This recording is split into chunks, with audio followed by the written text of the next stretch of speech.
Le bâtiment toujours paralysé, mais ça négocie en coulisses. 16 ans plus tard, l'affichage bilingue réapparaît au Québec. Les policiers de la SQ et la crise d'Oka, l'armée aurait dû être dans le coup.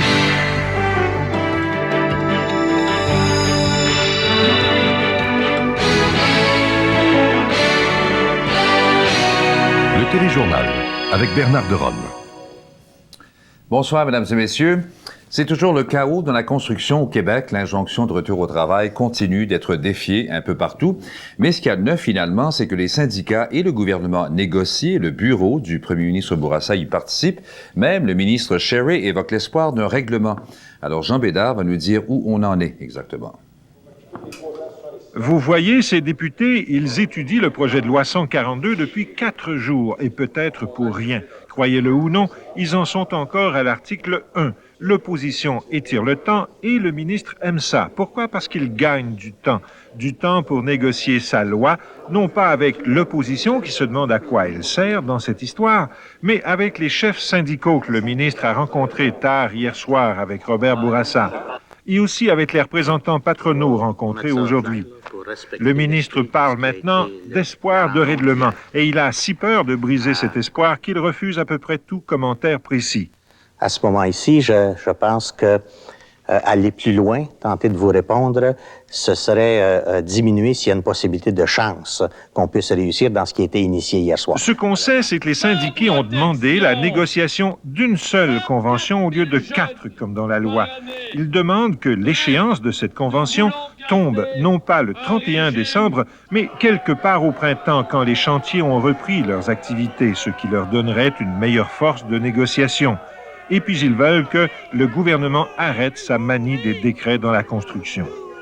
Le gouvernement, lui, est clair sur un point, il n'acceptera aucun amendement qui remettrait en question le cœur de sa loi, la déréglementation du secteur résidentiel. Il n'est pas question qu'on modifie ça là, dans l'esprit. En d'autres mots, est-ce que c'est quelque chose qui redeviendrait partie, si vous voulez, là, du décret de la construction tel qu'on le connaît? Non. Entre-temps, de nombreux chantiers de construction sont paralysés un peu partout, même à Québec, où pourtant une injonction ordonnait hier le retour au travail.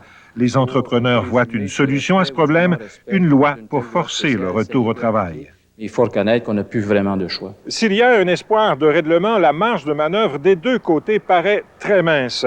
Les chefs syndicaux sont surveillés par des travailleurs en colère et au gouvernement, le ministre Sherry et le premier ministre Bourassa sont aussi surveillés par des députés libéraux très en colère aussi à la suite des gestes de brutalité posés contre 2 d'entre eux.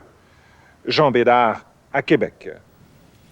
L'affichage uniquement en français que connaît le Québec depuis maintenant 16 ans va prendre fin dans 2 semaines, le 22, avec l'entrée en vigueur de la loi 86 qui permet l'affichage commercial bilingue. Et le ministre Ryan a même déclaré en anglais que c'était là un cadeau de Noël que le gouvernement faisait au peuple québécois. Les explications de Christine Saint-Pierre. D'ici peu, le visage français du Québec changera. Interdit depuis 16 ans, l'affichage bilingue sera de nouveau permis à compter du 22 décembre. Mais le français devra être 2 fois plus important que l'anglais. Dans la rue Green, à Westmount, les commerçants jouent la prudence. Je continuerai à annoncer solde. Je ne pense pas que ce soit nécessaire de mettre sale. Ils comprennent très bien ce que solde signifie. Mais disons, pour de la publicité dans la vitrine, à ce moment-là, j'utiliserai certainement les 2 langues. Le député Robert Limman, qui avait fondé le Parti Égalité pour protester contre l'unilinguisme français dans l'affichage, encourage les commerçants à se prévaloir de la nouvelle loi. Je pense qu'il y a une stabilité qui règne présentement et c'est pour ça que je suggère que les commerçants respectent les règles de la nette prédominance de français pour minimiser la possibilité d'un tel vandalisme. Pour le ministre Ryan, c'est mission accomplie. À son avis, le consensus est clair dans la population. Nous avons dû recevoir en tout et partout, peut-être une dizaine de réactions. La réglementation prévoit toutefois que les grands panneaux réclament demeurent unilingues français. Mais cela pourrait être contesté et Québec songe à demander à la Cour d'appel de trancher. Il se pourrait que nous décidions de faire une référence à la Cour d'appel pour plus d'assurance. Mais ce règlement-là, comme les autres, connaîtra application à compter du 22 décembre. Le Parti québécois promet d'abolir la loi 86 dès son arrivée au pouvoir et de revenir à l'affichage unilingue français. Et c'est là-dessus que finalement, le mouvement s'est terminé, je dirais. Il faut se le rappeler, parce que les gens disaient « Pourquoi est-ce que ça n'a pas levé? » Mais ça n'a pas levé essentiellement parce qu'on leur a dit « Nous, en prenant le pouvoir, on va abroger la loi. » Pour l'opposition, les Québécois francophones vont régler leur compte avec le Parti libéral au moment des prochaines élections dans l'isoloir. De leur côté, les libéraux ont reconquis l'électorat anglophone avec la loi 86 et ont enlevé toute raison d'être au Parti égalité. Christine Saint-Pierre, à Québec. Robert Bourassa se prépare à quitter ses fonctions de premier ministre, à céder le pouvoir à son successeur, Daniel Johnson, ce qui devrait en principe se faire juste après les fêtes. Mais ce soir, ses ministres, ses députés et leurs adjoints ont tenu à lui dire merci lors d'un dîner au restaurant Le Parlementaire de l'Assemblée nationale.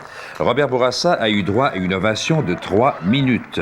M. Bourassa laisse le pouvoir, mais il restera député de son comté de Saint-Laurent, au moins jusqu'au mois de mars. Au fait, le prochain premier ministre Daniel Johnson a laissé entendre que le déficit pour l'année courante au Québec pourrait bien atteindre les 5 milliards plutôt que les 4,5 milliards annoncés la semaine dernière, mais il n'a pas donné plus d'explications. Ce soir au point, après les propos révoltants du juge Crochetière, les femmes peuvent-elles faire confiance aux tribunaux? Et la crise chez les pêcheurs, est-on en train de tuer une des rares pêches qui marche, le crabe? À l'enquête sur la mort du caporal Lemay, le président de l'Association des policiers provinciaux, Jocelyn Turcotte, a déclaré que c'est l'armée et non la police qui aurait dû intervenir à Oka ce 11 juillet 1990 parce qu'on faisait face à une insurrection armée. Il ajoute que la SQ était mal préparée et n'avait pas prévu que les Mohawks allaient tirer. Geneviève Asselin résume son témoignage. Les policiers envoyés à Oka s'étaient fait dire qu'il s'agissait d'une simple opération de contrôle de foule.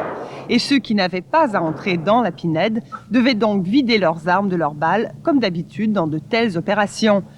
Mais selon Jocelyn Turcotte, ce que les policiers avaient devant eux, c'était beaucoup plus qu'une simple manifestation. C'était plutôt une insurrection armée. On n'était définitivement pas armés pour faire face à cette situation-là. Celui qui préside le syndicat des policiers de la Sûreté du Québec, dont faisait partie le caporal Lemay, pense que les responsables ont mal planifié l'opération d'Oka, qu'ils ont mis leurs œufs dans le même panier en ne retenant qu'une seule hypothèse, que les Mohawks n'ouvriraient pas le feu. On aurait peut-être pu analyser une deuxième hypothèse. Deuxième hypothèse en tenant compte du degré de dangerosité des informations qui rentraient.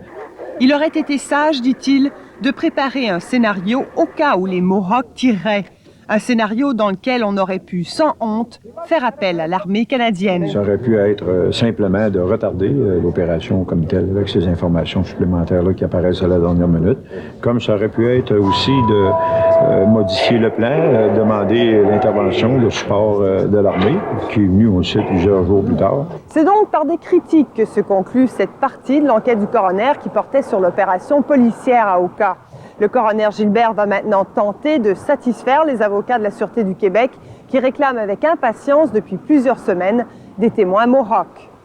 Geneviève Asselin, à Montréal. Le ministre de la Justice, Gilles Rémillard, a demandé au Conseil de la magistrature d'enquêter sur les propos déplacés tenus par le juge René Crochetière dans une cause de violence conjugale. Le juge qui venait de libérer l'agresseur avait dit qu'il ne se sentirait pas responsable si jamais la victime était assassinée. José Thibault et les suites de l'histoire. Le ministre de la Justice ne reconnaît-il pas qu'il est grand temps de faire comprendre aux instances concernées qu'on ne doit plus tolérer de tels propos par un juge? Le ministre de la Justice avait déjà eu le temps de se faire une opinion. C'est inacceptable, c'est difficilement imaginable, pensable que des propos de telle sorte puissent être tenus par un juge en exercice. Plus, il a décidé de se prévaloir d'une procédure exceptionnelle. J'ai demandé au Conseil de la magistrature de faire enquête. Plus tard, tout en réclamant plus de femmes juges pour sécuriser certaines victimes, l'opposition a suggéré d'impliquer les autorités judiciaires comme les procureurs de la Couronne. Alors, je pense là-dessus d'avoir des directives claires envoyées aux procureurs du gouvernement. Si on entend de tels propos, tolérance zéro, on doit immédiatement les rapporter à qui de droit et une plainte doit être faite auprès du Conseil de la magistrature. Pour moi, c'est important. Tout cela pour qu'un jour, on ne puisse plus imaginer entendre de tels propos dans un tribunal. Je tiens à dire à tout le monde qui sont ici, si jamais monsieur assassine madame, je m'empêcherai pas de dormir, je ne m'offrirai pas, inquiétez-vous pas. Je ne ferai pas de dépression non plus, parce que c'est trop ma responsabilité. Le concept de tolérance zéro en matière de violences faites aux femmes connaît un regain d'intérêt. Outre les groupes de pression qui ont été nombreux aujourd'hui à s'indigner des propos du juge Crochetière, les 900 délégués au Congrès de la Fédération des infirmiers et infirmières du Québec ont décidé eux aussi de porter plainte au Conseil de la magistrature, mais aussi de demander au juge de faire des excuses publiques au nom de toutes les victimes de violences qui veulent continuer à faire confiance au système judiciaire. José Thibault, à Québec. Le projet de loi 123, qui prévoit des assouplissements en matière de protection du territoire agricole, pourrait bien mourir dès demain à Québec. En fait, la décision appartient aux 500 délégués au Congrès de l'Union des producteurs agricoles. Le ministre de l'Agriculture, Yvon Picotte, vient d'indiquer qu'il retirera tout simplement son projet si une majorité des membres de l'UPA n'en veut pas. Déjà, on s'entend pour prédire le rejet pur et simple de ce projet 123. Et un peu parallèlement, l'UPA, le sort de l'hippodrome Blue Bonnets qui est paralysé depuis la mi-juillet. Le ministre Picotte a confié la gérance à un organisme sans but lucratif composé de gens de l'industrie des courses. On va racheter pour près d'1 demi-million le départ du directeur André Marié et il pourrait y avoir une reprise des activités d'ici les fêtes. Il y a une mesure du dernier budget québécois dont on a peu parlé, mais dont on découvre tout à coup un peu plus les effets. Il s'agit de l'imposition des avantages sociaux des travailleurs, c'est-à-dire que le travailleur paie maintenant de l'impôt sur la contribution de l'employeur à son régime d'assurance collective. Si bien que ça va faire au bout de l'année près de 200 $ de moins en poche et les compagnies d'assurance, elles prévoient que leurs primes vont diminuer de 10 %. Lynn Pagé va nous exposer le problème. Quand les contribuables québécois rempliront leur prochain formulaire d'impôt, ils auront quelques surprises. Par exemple, ils découvriront que le nouvel impôt qu'ils ont à payer sur la part que leurs employeurs versent dans les régimes collectifs d'assurance santé sera assez salé. Ça représente à peu près de l'ordre de 150 à 200 $ d'impôts supplémentaires que les participants devront supporter pour pouvoir maintenir les mêmes niveaux de protection qui existent dans les régimes privés actuellement. Et selon les compagnies d'assurance, les travailleurs choisiront de réduire ou de modifier leur couverture d'assurance plutôt que de payer encore plus d'impôts. C'est ce que leur révèle une enquête menée auprès de 60 conseillers en avantages sociaux. On s'attend à une diminution de 10 % la première année du volume des primes d'assurance, ce qui inquiète bien entendu les assureurs. Dans des PME ou encore dans de grandes industries comme la construction, on s'interroge. Faut-il maintenir des protections de base comme l'assurance invalidité pour le travailleur et évaluer le reste? Ses soins d'hospitalisation, ses soins dentaires, ses médicaments, c'est toutes des choses qu'il peut budgéter lui-même. Allons-nous les retirer de nos programmes d'avantages sociaux? Les compagnies d'assurance demandent au gouvernement québécois de retirer carrément sa mesure budgétaire qui touche 4 millions de Québécois. Elles considèrent que l'État ne peut d'un côté réduire ses dépenses publiques de santé et s'attaquer par le biais de la fiscalité au régime privé d'assurance santé. Dans le fond, les régimes d'assurance privée représentent la seule alternative organisée à l'heure actuelle à la désassurance des soins de santé. Enfin, parce qu'ils croient qu'il y aura beaucoup de modifications au régime collectif d'assurance santé, les assureurs estiment que le gouvernement québécois, en 1994, recueillera tout au plus 75 millions de $ avec son nouvel impôt et non pas les 150 millions qu'il prévoyait. Lynn Pagé à Montréal.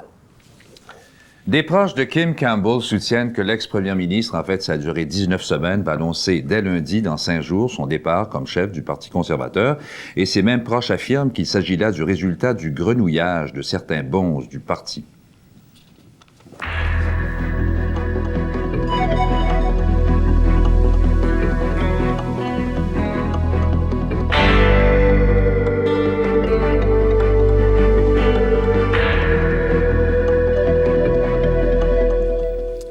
Ouais, ben, c'est devenu chose quotidienne en Algérie. Aujourd'hui, 14 autres morts dans cette guerre sans merci que se livrent islamistes et militaires, donc un diplomate, 8 civils et 5 militants du FIS, le Front islamiste du Salut. Hier, on parlait des intellectuels et des militaires. Eh bien, les féministes n'échappent pas, elles non plus, à la vague de terreur. Et d'ailleurs, c'est le propos de Michel Morin ce soir dans son dernier reportage sur l'Algérie. Dans les rues d'Alger, des femmes voilées font tout pour éviter la caméra. Ici, depuis le début des années 80, un courant islamique base son projet de société sur la soumission de la femme. En 1984, Un code de la famille a placé les femmes sous tutelle. Ici, la polygamie à force de loi et les femmes peuvent être répudiées. Je préfère que les gens aillent se débrouiller pour ramener de l'eau potable et où est là, vous leur donnez de l'eau qui est à risque. Naïma a accepté un poste de mairesse. 4 hommes avaient refusé avant elle pour des raisons de sécurité. Pour elle, le port du voile a fait partie et fait toujours partie d'un projet politique. C'est une politique d'étouffement. On voulait nous étouffer. Les femmes, oui. On voulait faire de nous des marionnettes. On peut le dire un peu aux femmes islamistes. Pourquoi elles ont remis le voile alors que nous, on s'était battus pour l'enlever. Si en Algérie, des femmes peuvent s'exprimer sur la radio d'État, elles sont moins présentes sur le marché du travail qu'en Tunisie, au Maroc, en Syrie ou en Irak. Avec la crise économique, elles pourraient occuper encore moins de place. À chaque fois qu'on voudra expliquer le chômage, ce sera les femmes qui seront les bouffeuses d'emploi. Quand on commencera à licencier pour des raisons de crise, ce seront les premières licenciées. Le combat que Khalida mène pour les femmes lui a valu jusqu'ici 18 lettres de menaces de mort.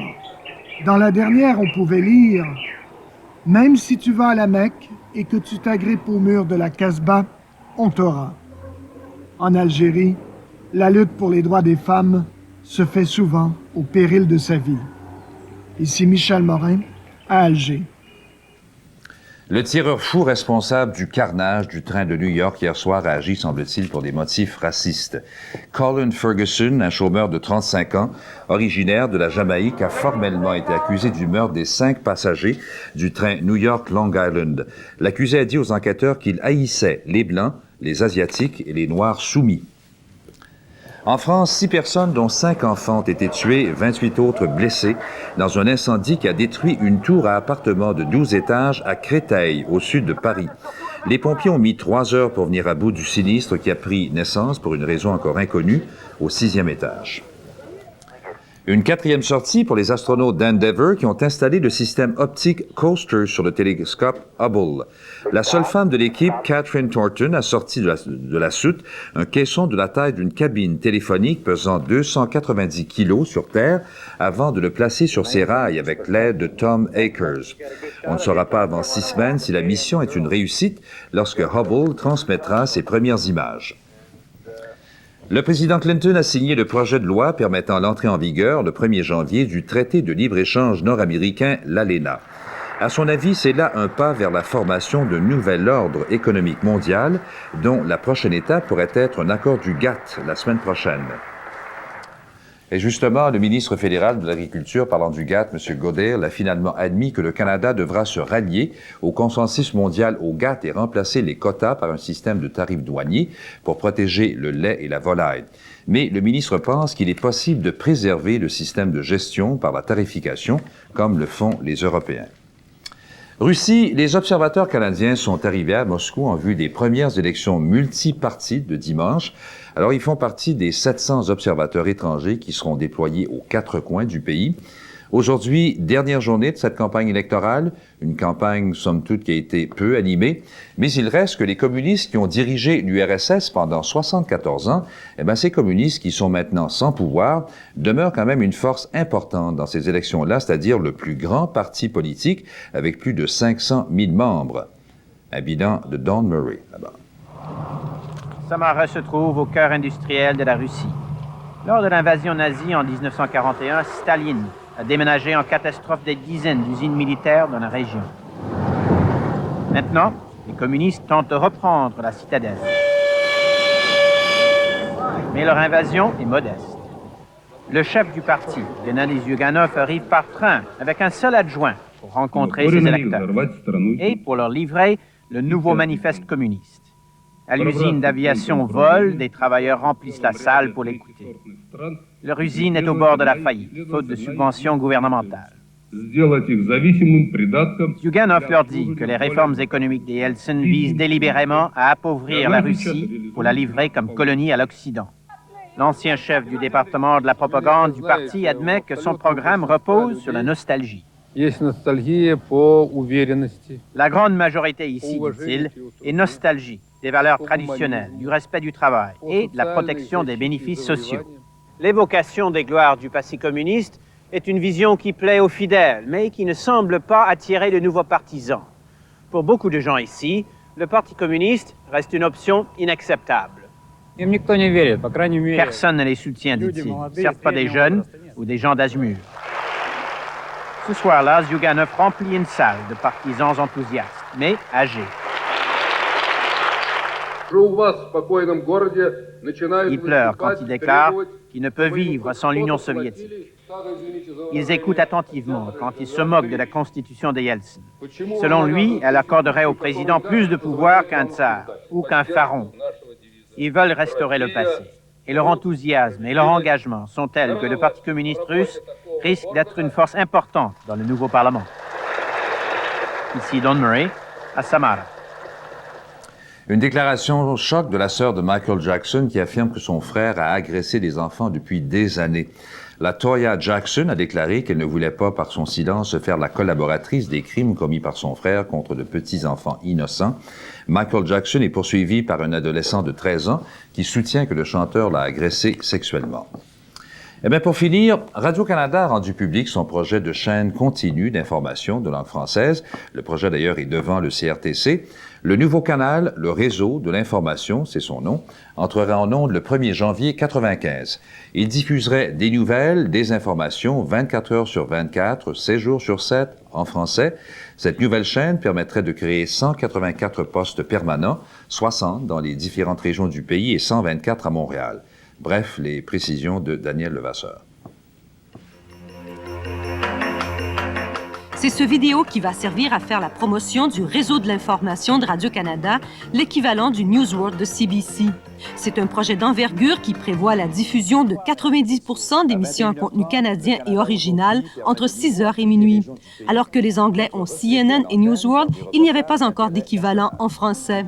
Le réseau d'information, ce sera la toute première chaîne d'information continue en français au monde. Le téléjournal y serait diffusé tous les soirs à 21 h, peu importe les soirées de baseball ou de hockey. Pour réaliser ce projet, Radio-Canada s'est associé à des partenaires comme Cogeco, 4 saisons, Radio-Québec et France Télévisions qui fourniront des émissions. Le coût pour la première année de fonctionnement est de 27 millions de dollars, financé en grande partie par les abonnés du câble. Dans les marchés francophones, le coût par foyer a été fixé à 90 cents par mois, c'est-à-dire 3 cents par jour, c'est rien.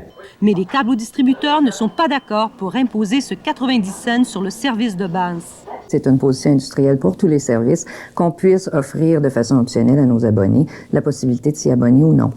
C'est ce qu'ils feront valoir devant le CRTC, qui devra étudier 50 demandes de licence pour des services spécialisés, dont 3 pour des services de nouvelles en français. On est la seule entreprise à offrir une chaîne complète d'informations dans laquelle il y a des nouvelles, mais il y a aussi des émissions spéciales, il y a aussi des documentaires, mais il y a aussi plusieurs émissions qui expliquent l'actualité. La direction de Radio-Canada mise beaucoup sur cette deuxième chaîne. Je pense qu'avec le projet qu'on a là, on a de drôles de bonnes chances de l'avoir, parce que c'est un excellent projet qu'on a là. Le CRTC va tenir ses audiences à la mi-février et devrait faire connaître sa décision au mois de juin. S'il donne son accord au projet de Radio-Canada, le réseau de l'information sera en ondes le 1er janvier 1995. Daniel Levasseur, à Montréal. Nous vous avons présenté le téléjournal de Radio-Canada, pour l'instant sur la première chaîne. J'espère que vous y croirez autant que nous à ce projet de chaîne d'information continue. Le point suit, comme d'habitude, ici Bernard Derome. Bonsoir au nom de toute l'équipe. À demain. Au revoir.